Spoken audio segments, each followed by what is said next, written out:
Right. So, from a music standpoint, I'm a little bit higher on it. I would have given this album an 8 out of 10, but because the remastering fell flat to me, I'm going 7 out of 10. So we're not far apart at all. Wow. Yeah. I like I said, I was in between a 6 and a 6.5. And for me, it's an album that I would never tell you avoid this at all costs, because that's not true.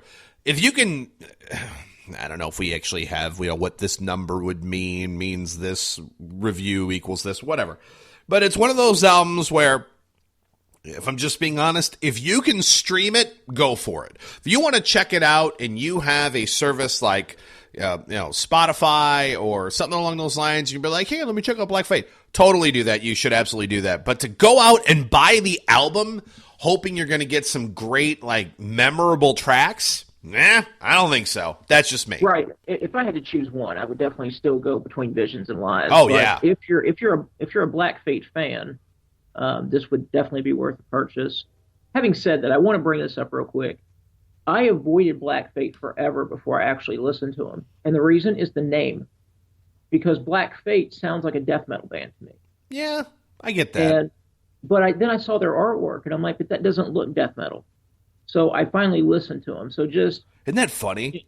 Yeah, it is. How artwork or even names will make you go, oh, that looks like... Just like power metal bands, they're so obvious most of the time based on that kind of stuff. Exactly. So...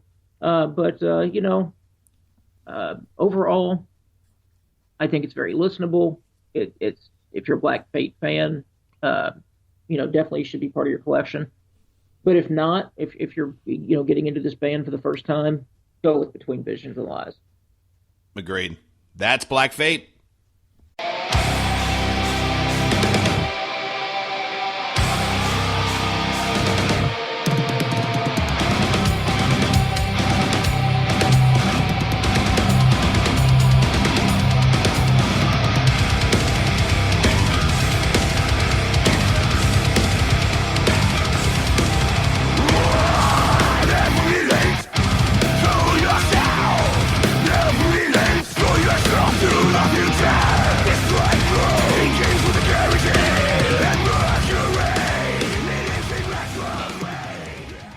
That was Daybreak off of Trust No One, Devildriver's most recent album, and a review that we've actually talked about here for a month or so prior to, because we knew this album was coming out because our good friends from Holy Grail are touring with them. And, of course, later on in the program, Eli Santana from Holy Grail is going to be joining us, and he's going to be hearing a lot of these songs in the concert as well because he's going to be on the tour with them. But let me start with my story of Devildriver.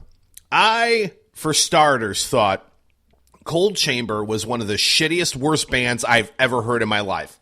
So, and I saw them live, and I thought they were bad then, and on the album, they're not much better, and I think they were bad. It's kind of a new metal, just crap. Didn't like it at all. And when they split, and Dez Fafara started Devildriver, I had my concerns because I had a feeling it was just going to be Cold Chamber 2.0. And their first album was a mix of actual metal with kind of like tinges of Cold Chamber thrown in there. And then on top of that, they have a song on that album, I Could Care Less, which is grammatically wrong and pisses me off when people say it. If you can care less, it shows the level of caring you are exhibiting right now is more than you could actually care.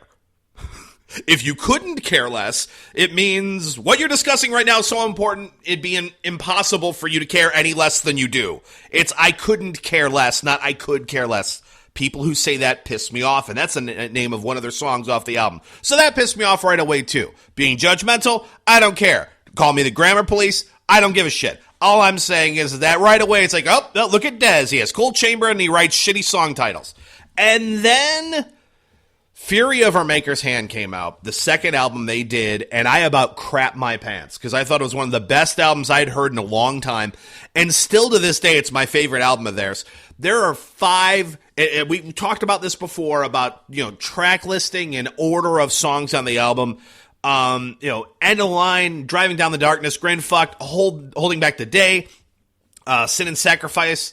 Those are the first 5 songs off of the album. They just kick ass, one song after the other. Before the Hangman's Noose, later on in the album, just killer ass tracks. And since then, I don't think they've ever kind of reached that pinnacle of kick acidness. I don't even know if that's a word. And Winter Kills, their most recent album they had a couple years ago, was also my least favorite they'd done in a while. And like many bands, Devildriver's gone through a good amount of lineup changes and quite a bit over the years. But yet, Dez is the forefront of the band, the staple of the band, the founder of the band. And while they're growled vocals, Dez, to me, is right up there with Randy Blythe from Lamb of God as being the kind of guys who growl but are very easily understandable. You can understand what's being said underneath all of the rough vocals that you hear. But how does Trust No One stack up? Is it a lot like Winter Kills, or is it a lot like The Fury of Our Maker's Hand? I can only hope it's more like the latter, but I'll give you my thoughts in a bit. Biv, what did you think of Devildriver's most recent one, man? Well, musically, it's got some great riffs. You can definitely hear the talent these guys have. I mean, no question. Now, as you know, I'm not a growl vocal kind of guy. But I can look past that, and get, I think a fair review of it. However, and I do agree with you, by the way, Dez has the cleanest growl vocals I've ever heard. Isn't that weird? Yeah, and I don't even know how you put those two words together, clean and growl, but he does. The problem I have is he's barking at full speed all the time. Yes. So to me, it's like a band, it's kind of like Flotsam and Jetsam, where all they know is to go 100% all the time. And which is why a lot of people could never get into them, because it's just go, go, go, go, go, go, go, go. And there's no change of pace. There's no change of tempo. There's no change of his voice inflection.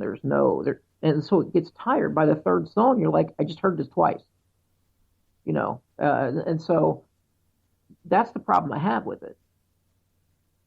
Having said all that, it's if you don't mind growl vocals, especially clean growl vocals, this is a good CD.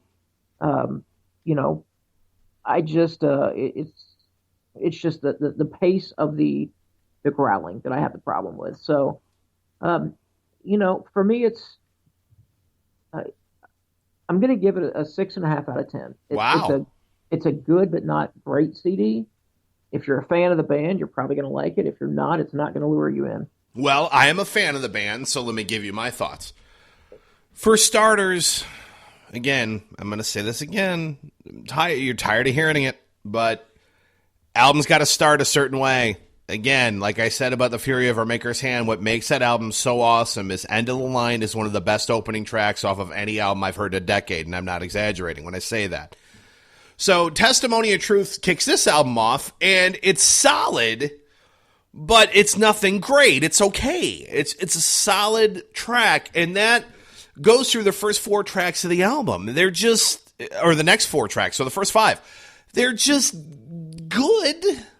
But, like we just talked about in Black Fate, the review just before this, it's not bad. It's just not great. It's good, maybe, But then Daybreak, track 6, which is the song we just played in the beginning of the review, really is where things start to get interesting, at least a little bit. Daybreak rules, period. If you don't get headbang to that song, have someone check your pulse immediately. I mean, that song kicks ass. And then the next song is a title track, Trust No One, also a good song.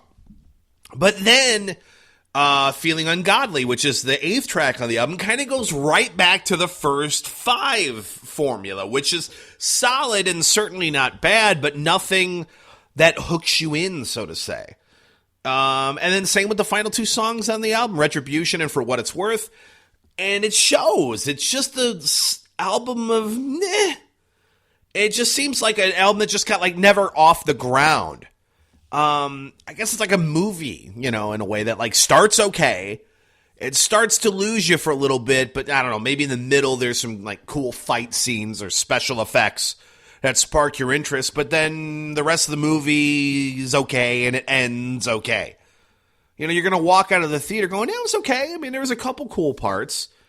And that's kind of how this album feels to me. Daybreak and Trust No One, track 6 and 7 of the album, really good songs. Daybreak especially. Daybreak kicks ass. The rest of the album is, it's decent. And for a band as good as Devildriver, and, this, to your point, Biv, when you talked about Black Fate and the lineup changes, maybe I should cut Black Fate more of some slack that I'm doing with Devildriver here, because I can only attribute it to the fact that this is not the same band who did, The Fury of Our Maker's Hands. So let's try to be fair here. But yet, if I'm just listening to this album and you're Biv, who's pretty new to Devildriver, unlike myself, and I want to use this as a way to be able to gauge how good this band is, this doesn't do it for me or any Devildriver fan, I wouldn't think, unless I'm crazy here. Curious what you guys think who are listening to the show. Give us your feedback, of course. We'd love to hear it. But for me, Biv, I give it the same score you did, which is 6.5 out of 10. It's good, but not great. Yeah, that's exactly how I feel about it. What do you guys think? Speaking of that, let us know on Facebook. Make sure you do that, like the Facebook page also. Let us know on Twitter at ATMetalPod what your thoughts are on Trust No One from Devildriver. If I'm speaking for Biv and you just heard what he said, if I'm speaking for me, because I'm going, 6.5 out of 10, it's okay. That's Trust No One by Devildriver. What do you guys think? Let us know. All right, so that wraps up reviews. Of course, we reviewed Black Fate, we reviewed Devildriver, and we reviewed Grand Magus, their most recent albums. And speaking of albums you need to check out and bands you need to check out, I think it's a good time to discuss Biv's best band you've never heard of. What do you say, Biv? Let's do it. Biv's best bands you've never heard of. All right, well, this episode is going to be no different than the other ones we've done here on According to Metal. Every single episode, we highlight, or I shouldn't say we, Biv highlights one band that he has scoured the interwebs to find, and he has uncovered a band that is Biv's best band you've never heard of. I've probably never even heard of before, so I'm going to learn with you. Biv, what is this week's Biv's best band we've never heard of? Well, and quite frankly, I had never heard of these guys. As much as I, to use your quote, comb the interwebs, this band from Germany, melodic power metal would be the best way to describe them. Elven Path, 4 full-length albums to their credit. Wow. I'd never heard of them, but I came across their most recent album, Pieces of Fate.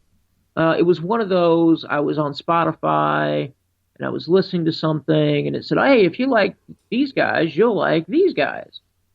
And it was a band I'd never seen before. So of course I clicked on it and listened to a track and listened to another track and then before I knew it, I was jamming out to the whole CD. So, as you know, the German power metal scene is quite amazing. Yeah, these guys are. You're a huge fan. And that's even weirder. So if you've never heard of these guys and you're a huge German power metal fan, that's even more interesting. It is, and like I said, 4 full-length albums dating all the way back to 2004. Oh wow! So how did they fly under my radar? I have no idea. But what we're going to play for you, just to kind of give you a sample so that you can check them out yourself, is a song called Battlefield of Heaven. So let's play that now. All right, this is Elven Path, guys. Biv's best band you never heard of this week. Check them out.